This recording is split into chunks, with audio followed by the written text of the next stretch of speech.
Morning, guys. It's Darren from Jace Media, and in the chair this morning, or this morning for you, is Derek from metal powerhouse band Cobra Cobra from Portland.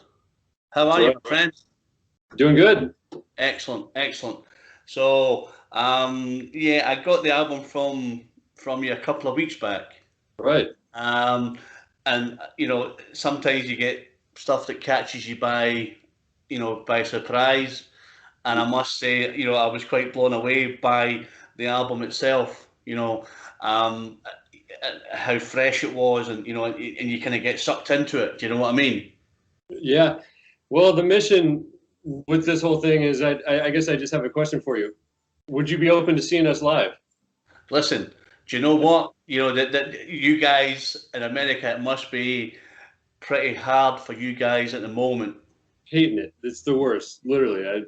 We're getting through it, but yeah, we're just jonesing for a really strong next year, and however we can speed up the process. I mean, I'm pushing as hard as I can. So are you guys doing okay over there? Yeah, do you know, we from March this year, everything basically came to a stop. March, April, May, then they opened up some bits, and then they closed some bits, then they opened up some more bits and closed some more bits, and now probably every band on the planet is cancelling gigs that are supposed to be happening November, December. We kind of thought we were doing some like social distancing stuff, and then they're going, no, it's not working, and all the rest of it. And we were doing something over here called Eat Out to Help Out, where restaurants and bars were all closed. So they said, let's open the restaurants, let's do social distancing. And then after about 2 months, they said the infection spread. And do you know what it was? It was Eat Out to Help Out. And we're thinking, you told us to go and do it. You're fucking lunatic, Now, the good thing for me, Derek, is that being a reviewer, you get to hear music every day. I'm probably reviewing 10, 12 pieces of music every day, whether it be jazz, soul, funk, heavy metal, death metal, blues, and I feel really lucky that for you guys, don't get me wrong, you and the guys recorded this album a couple of years ago, and basically it's kind of sat there, whereas every day I open my inbox and there's album review, and you're like, okay, and I keep busy, so I feel quite fortunate. So for you guys, it must be hard that you can't get out there and do your bit. Yeah, I was watching your interview with Jeff back in July, and he had mentioned they had handled it, perfectly, and it was already back to wide open. Do you have any idea? I haven't looked it up. Are they re-locked down, or are they still wide open? Do you know? Or no, the other side of that, Derek, again, is that when you get to interview people, I interviewed recently a young band called Thunder Mother from Sweden, and they're like, and a girl, Erja Littinen from Finland, and she said, no, we're totally open, we're going to loads of different places, and we're doing shows, and we can travel here and we can travel there, and you think, wow, it's just amazing. Do you know what I mean? That you get up every day and you're like, can't do anything. I go to the studio and I can put some stuff together, but I can't do anything, and it must be so soul destroying for you. It is. Here in Portland, Oregon, we people ask how the scene is, how we go about booking shows and things like that. Well, you may not know this, but we have one of the biggest, most thriving tribute band rings in circuits. Okay. So all year long, January we have like an 80s weekend, huge spring break weekend. We've got a huge pre-summer festival show.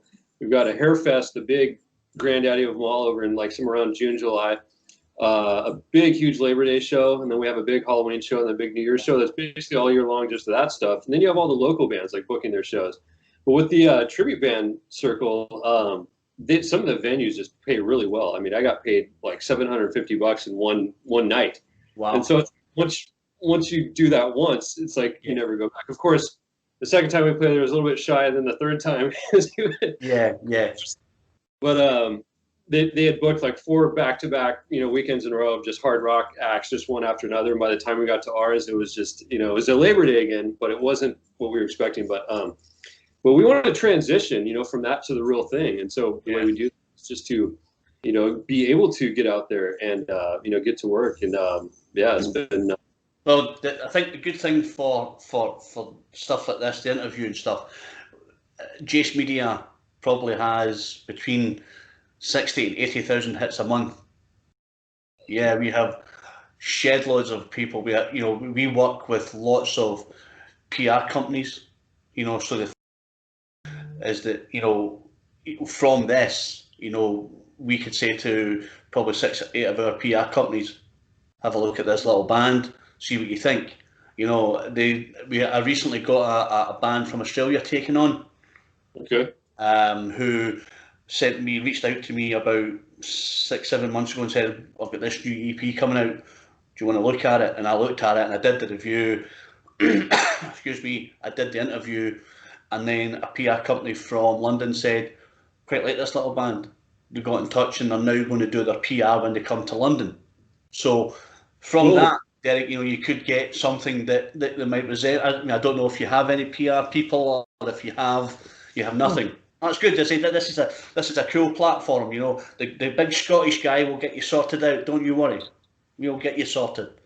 Yeah, no, it's huge. It's amazing. I mean, for me personally, I spent so many years listening to death metal that I figured I actually didn't pursue that style because it's like, what are you going to do? Sell 5 copies, right? Well, by the time we put blood, sweat, and tears into commercial hard rock, with clean vocals, no cussing, no family friendly, whole 9 yards. Only to reach out to the record companies, and there's 20,000 record labels on Bandcamp exclusively only signing death metal.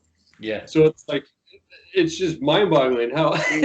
Yeah. So I guess you kind of think to yourself, will I go down that road, or who likes it? Now, personally, for me, sometimes when my boss sends me a death metal, I go, right, because that it's like some of the songs are 8-10 minutes long.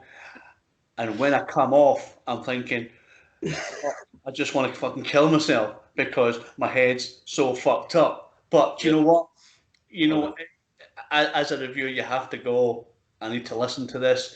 And I don't ever go 10 tracks, 12 tracks, I only like 6 and 6 I didn't like, because that then is demoralising for the band, because you've spent, like you said, blood, sweat and tears in the studio for somebody to go, shit, liked it, shit, and people go, okay, and then that kind of turns people off. Do you know what I mean? So for me, it's like I'll listen to the album, I'll give it my full attention, and I'll give it the best review that I can, because I don't ever believe in being negative, because it's not what drives people on. It's not what drives you on as a band to then go, oh yeah, Darren from Glasgow gave us a shit review, but next week I'm going to get and write some more stuff. Do you know what I mean? It's like it's not the way to go. Yeah, we'll have to hit you up for our next review when we do Cobra Cobra 2. I'll tell you what, it was all the things I'd want somebody to say about my album, and I was just loving it. The way you said, the bass comes in and just like offloads. I was just like loving some of the phrases. Derek, for me, I'm quite I'm one of these. I'm probably a realist reviewer. When people give it, oh, the delicious tones and and you're like, fuck off.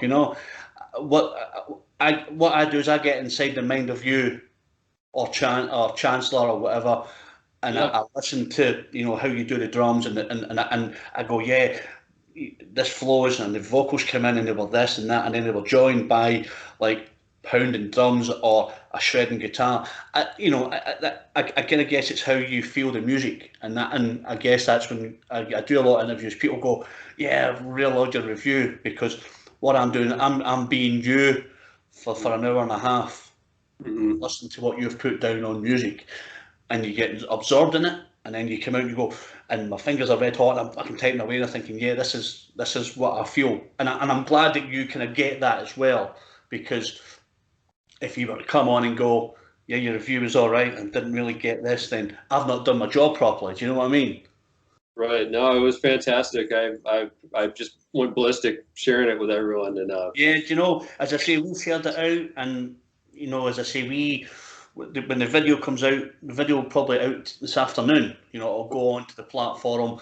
It goes on to Facebook, it goes on to Twitter, it goes on to YouTube, um, it goes on to Snapchat, and then it'll be shared by probably 20 to 30 PR companies that we deal with. It'll then go across to America. It'll then go across to Australia, and people could pick it up. So that's a, you know, that's a nice thing for you guys as well. That you know that we are possibly able to try and get you on the road.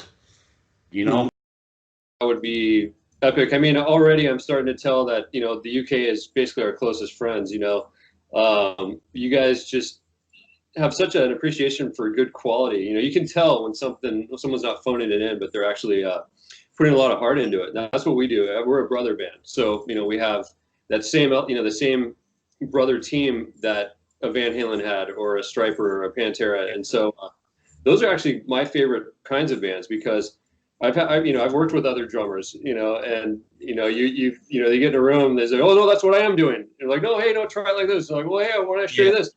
Why don't I show you something out in the parking lot? It's like, I was like, whoa, whoa. Yeah, absolutely.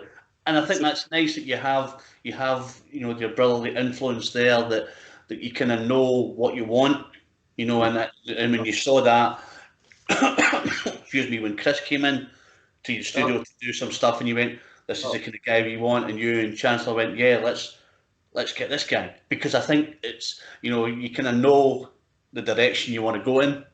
Mm-hmm. Do you know what I mean? And the good thing about the British scene is that the British, if you're loud and you're heavy metal, they love you, you know, and honest to God, you know, and they'll be like, there's nothing better.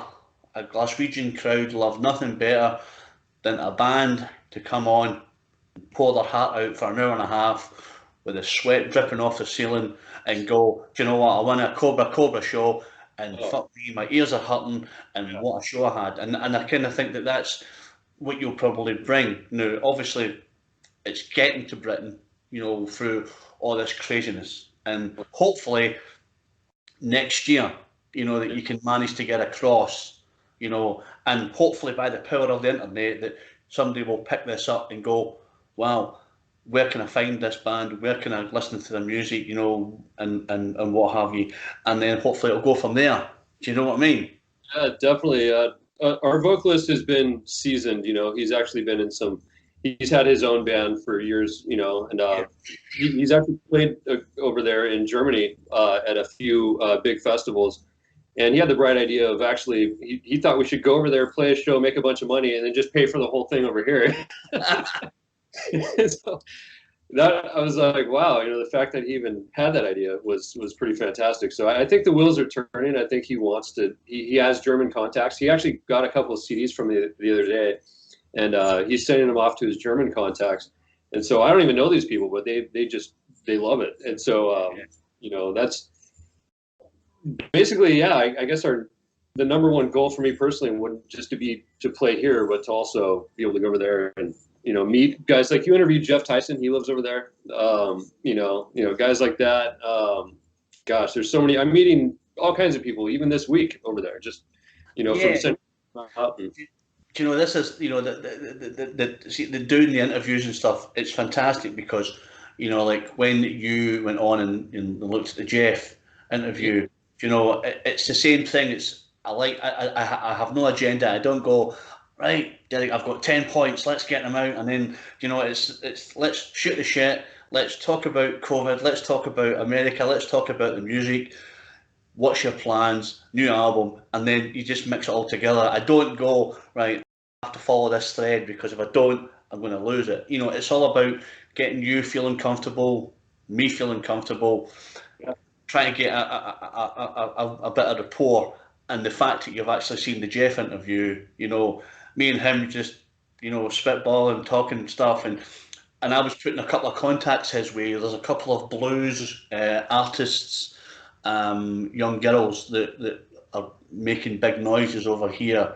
A girl called Chantel McGregor, who's a absolutely phenomenal blues guitarist, young girl, and a girl called Els Bailey, who are just, you know, they're really honing their talent, and people are taking notice. And I said to Jeff, these two girls, and he's actually contacted Chantel McGregor to try and do something, you know. So that's quite nice that a seasoned pro with his caliber wants to get in touch with a British artist and say, let's try and do something, because it's nice to get the contrast and mixing styles, do you know, that he could probably bring to the table, do you know. So, but like I said, you know, let's see where this interview goes. You know, let's see where the PR companies, once we get it out there, let's see what they think, and let's try and get wheels in motion.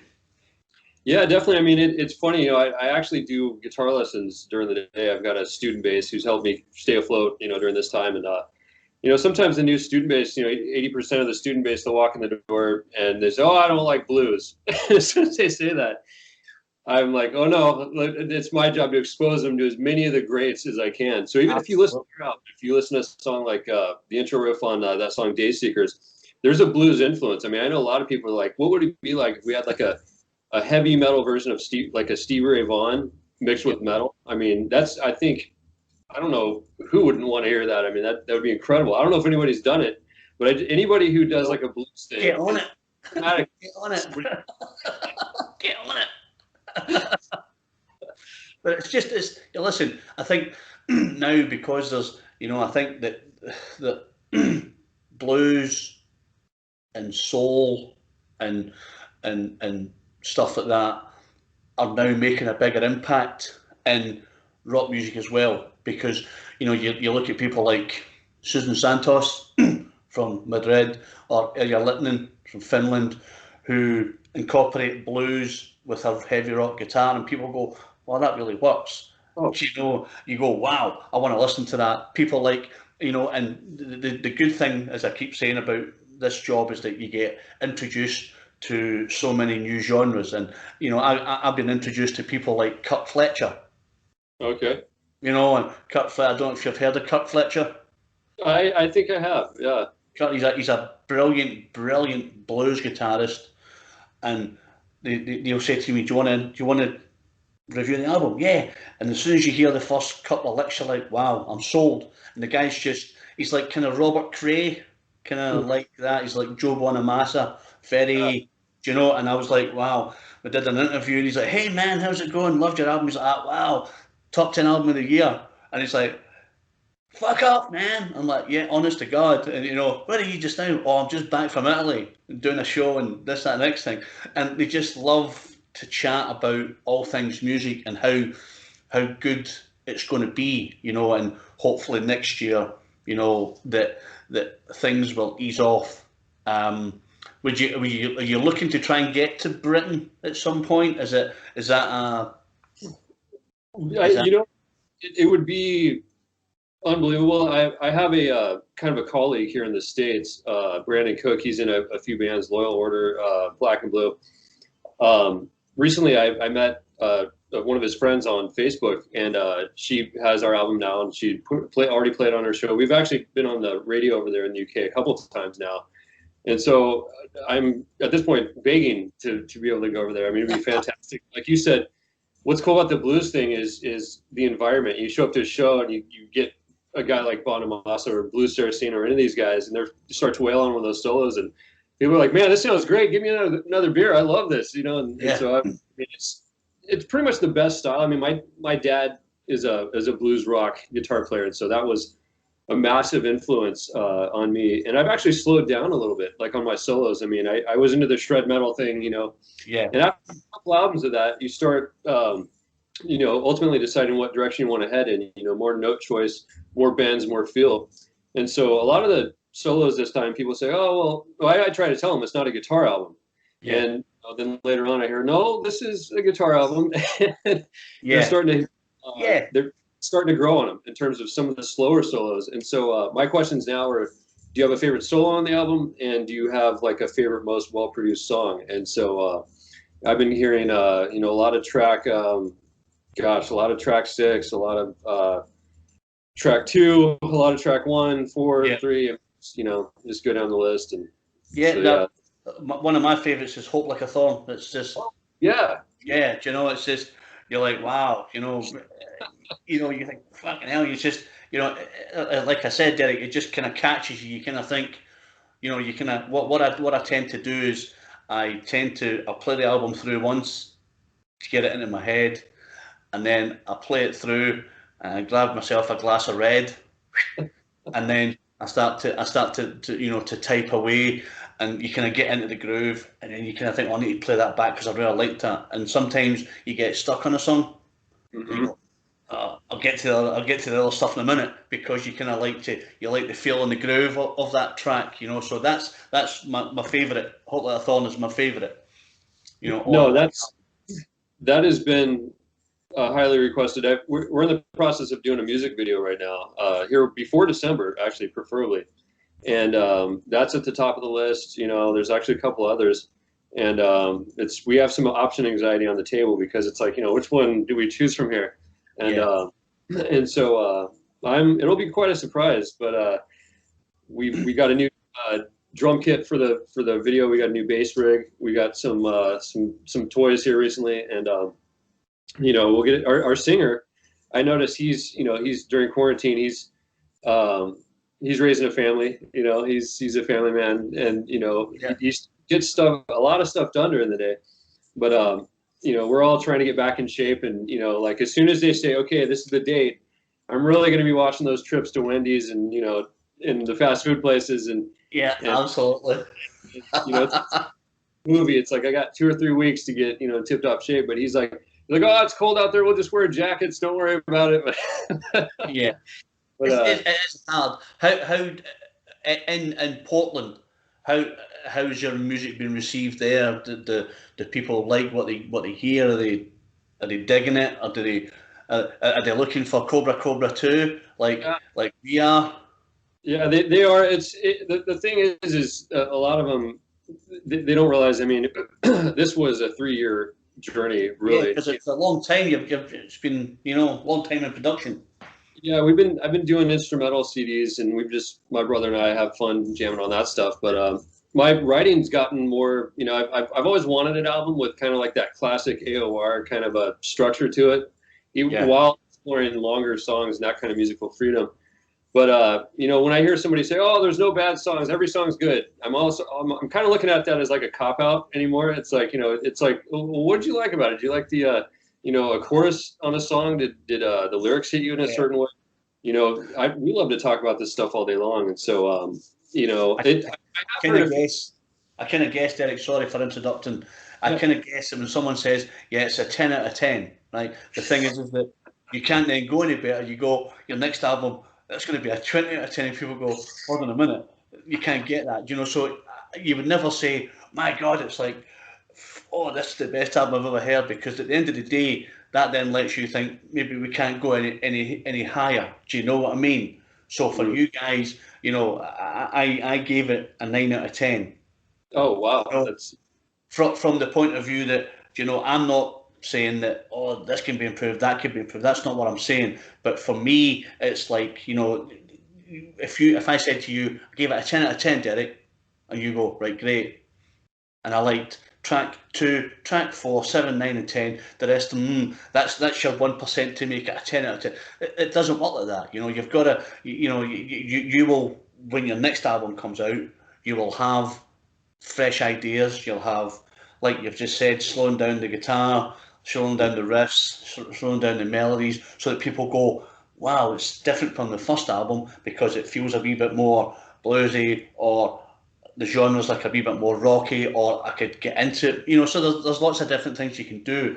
So when someone says, yeah, it's a 10 out of 10, you're like, yeah, piss off, man. It's never a 10 out of 10, because that would make it like the ultimate fucking album, you know what I mean? And you go, it can't get any better. Now, in my defence, I have only, I think, 2 albums this year I've given a 10 out of 10 because of the journey they've taken. There's a Scottish band called King. Okay. Heard of these guys? Get into these guys. Blues rockers, fantastic. They've got a new album that's coming out at the end of this month, and I gave it a 10 out of 10 because there is not one bad track on the album. That is fantastic, man. Yeah. Yeah, I mean, I you know, it's interesting. For us personally, I mean, you know, I'm a metalhead. Obviously, that's, you know, that's kind of the idea, is to have that very positive, kind of optimistic, almost energetic, you know, feel when somebody turns on your album. It's like they want to get pumped, you know, when they work out, or if they, you know, they're up in the morning, they're just, you know, it's getting them motivated. And for a lot of metalheads, that, you know, to come up with a really badass riff, they you know, oftentimes they have a harder time writing slower material. Everything's just boom, boom, boom, like really fast. And so we kind of live in that mid-tempo world, which is harder for some people to write in. Yeah. But at the same time, I don't want to get too comfy there, because for me, I want to, like, I'm looking into like the next beat I want. Like, you know, that Hot for Teacher, the Van Halen beat? I've always wanted a song like that. You know, I've always wanted a blues beat. Actually, on this next album, I already have I sent our first new song to our singer. It's actually a blues song. It's got a blues beat to it. And so when people say, oh, whoa, I don't know, I mean, we have a way to make it cool, because we can do different moods, different tempos. And you know, as a metalhead, you know, early on, you just want to go, I just want to shred the whole way through and have just killer riffs the whole way through with sledgehammer riffs. I mean, who wouldn't want that? But after a while, you know, you start to get more into like the real studio, expensive sounding, well-produced, where, you know, there's so much TLC that goes into it, you know, from the way a song builds to how it starts out to all the studio wizardry. And we're really getting into that. It's like I actually have a disco song I'm messing around with right now. So I'm actually almost nervous that people are not going to think I'm metal anymore on this next album.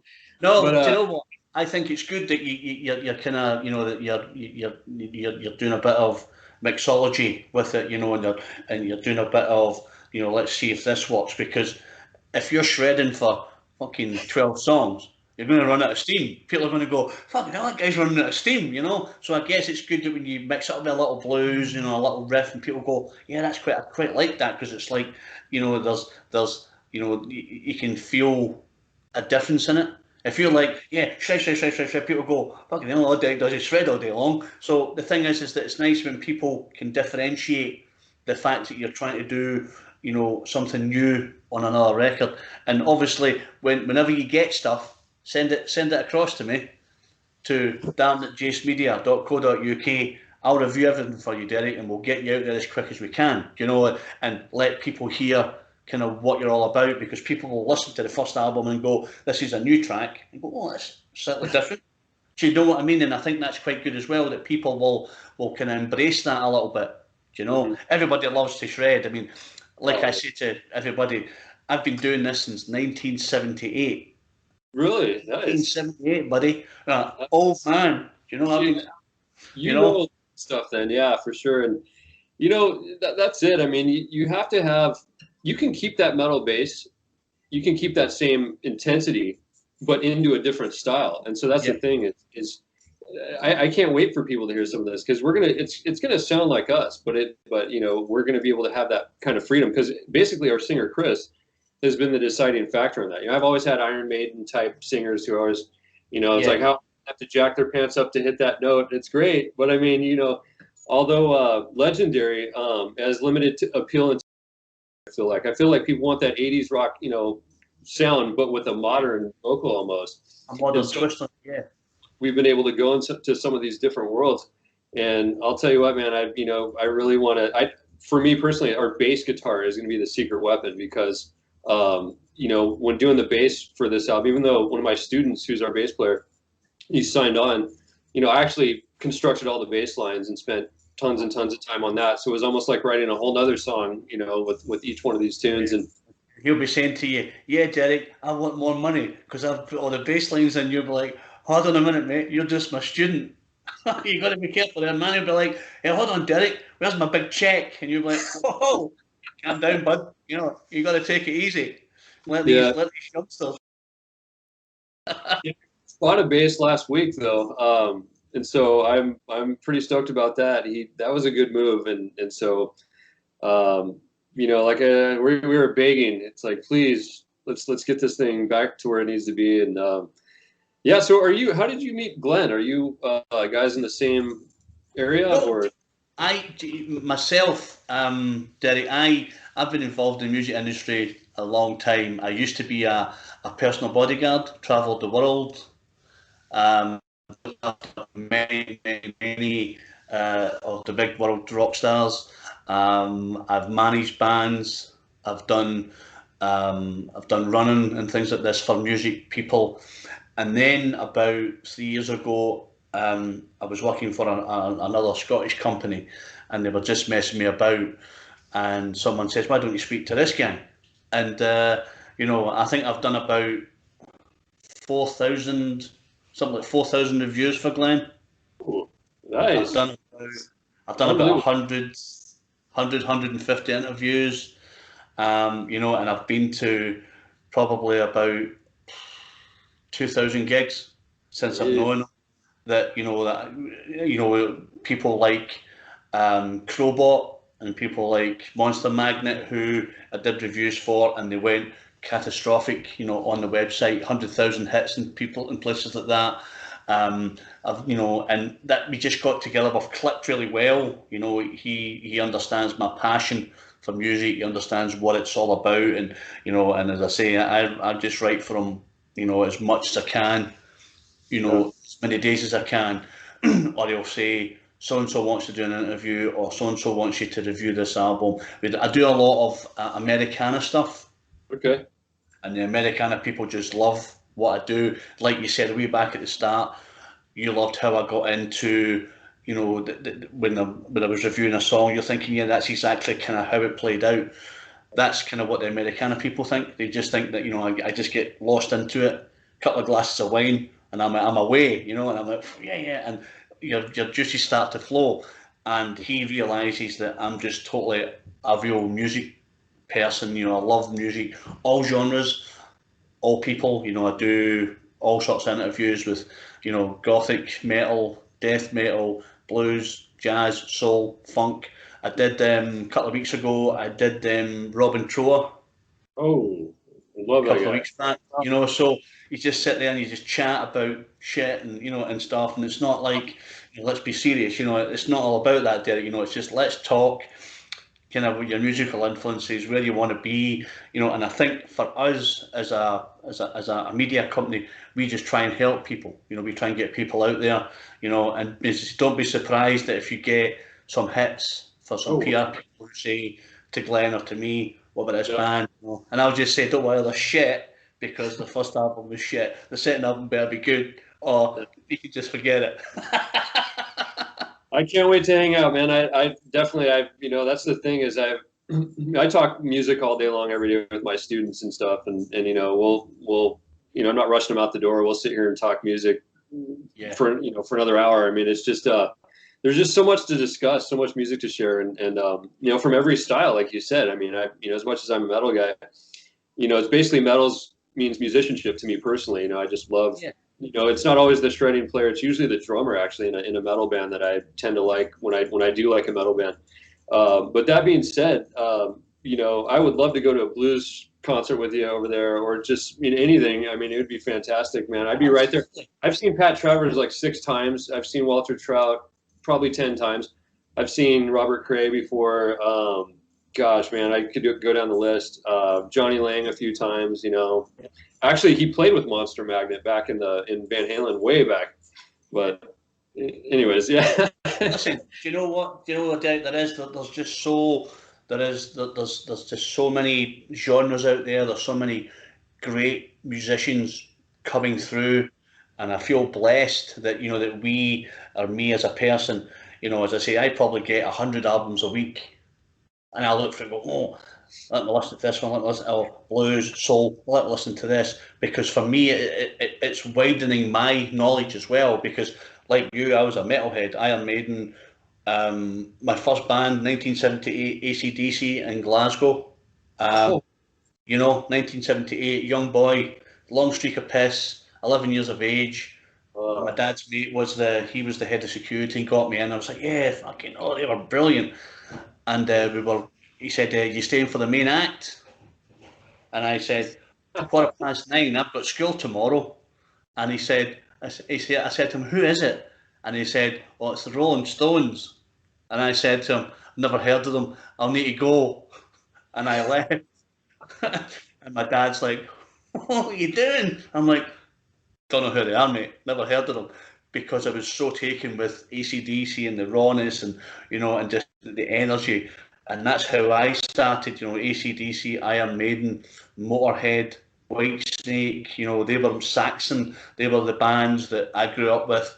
But as you get older, your taste, I don't think it softens, but you get, blues. You do a little bit, yeah.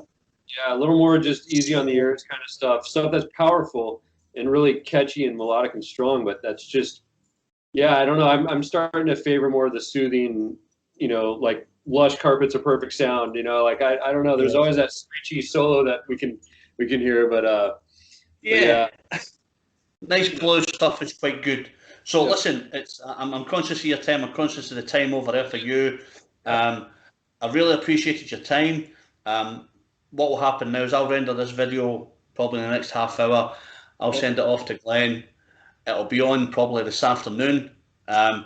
Message me or whatever, and then I'll let you know when it's up, and you can share the shit out of it, and tell people you were talking to some crazy Scottish dude about music and stuff.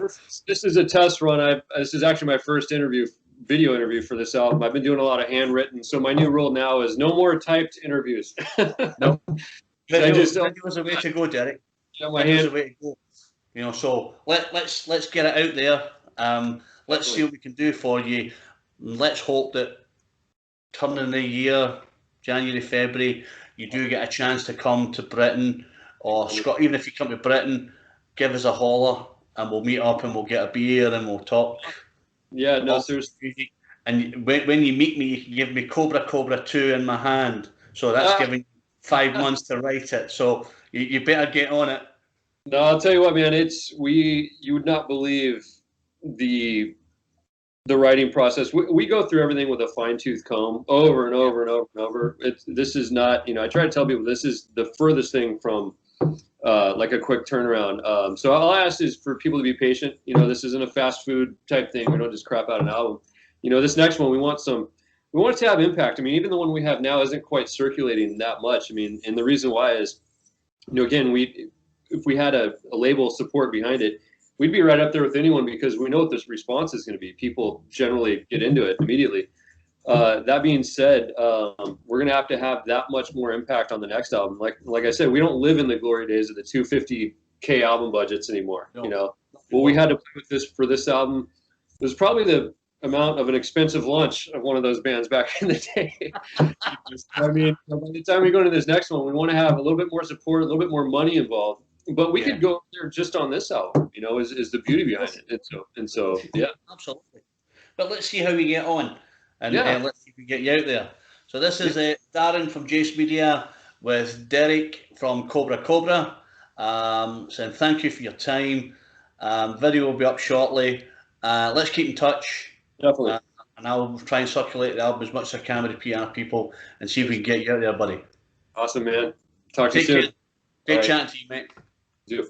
Cheers, Derek.